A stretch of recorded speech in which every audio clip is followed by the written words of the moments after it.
ఇవ్వాల్సిన food pockets కానీ అవన్నీ వెళ్తున్నాయి. ఇంకా ముమ్మరం చేస్తున్నాం. ట్రాఫిక్ కూడా కంజెషన్ ఉంది, అన్ని రెగ్యులేట్ చేస్తున్నాం. చివరి ప్రాంతానికి కూడా వెళ్లాల్సిన అవసరం ఉంది. కొంతమంది పేషెంట్ కూడా ఉన్నారు, పిల్లలు ఉన్నారు, కొంతమంది ముసలోళ్ళు ఉన్నారు, వాళ్ళు కూడా తీసుకురావాలి. ఎవరు కూడా ప్యానిక్ రియాక్షన్ అవసరం లేదు. అందరూ ఓపిక పట్టండి. 1 గంట 2 గంటల్లో అందరం ఓపికగా ఉంటే ఇంకా తొందరగా పనులు అవుతాయి. అన్నీ చేస్తానని అప్పీల్ చేస్తున్నా. ఇక్కడే ఉంటా, కంట్రోల్ రూమ్ని యాక్టివేట్ చేస్తున్నా. ఎంతవరకు చేయగలుగుతామో అన్నీ చేసి అందరిని ఆదుకుంటాం. 110 పైన బోట్లు పనిచేస్తున్నాయి. అదే మాదిరిగా 4-6 హెలికాప్టర్లు వస్తున్నాయి.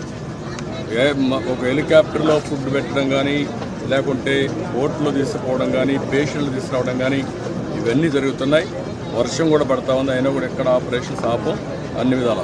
సార్, ప్రకాశం గారి 69 గేట్ దగ్గర బోట్లు కొట్టుకురావడం ఏమన్నా కుట్రే ఇవన్నీ ఇప్పుడు నేను అవన్నీ మాట్లాడను. ప్రతి ఒక్కదానికి మనం అవన్నీ మాట్లాడడం కరెక్ట్ కాదు. ప్రస్తుతం నా డ్యూటీ ఎట్టి పరిస్థితుల్లో కష్టాల్లో ఉండే ప్రజలను ఆదుకోవడం, వాళ్ళ ప్రాణాలు కాపాడుకోవడం, తక్షణ వాళ్ళకి కొంత సహాయం చేయడం అవసరం. అదే చేస్తాం. ఇంకా కూడా మనకు ఓవరాల్గా అక్కడే ఉంది.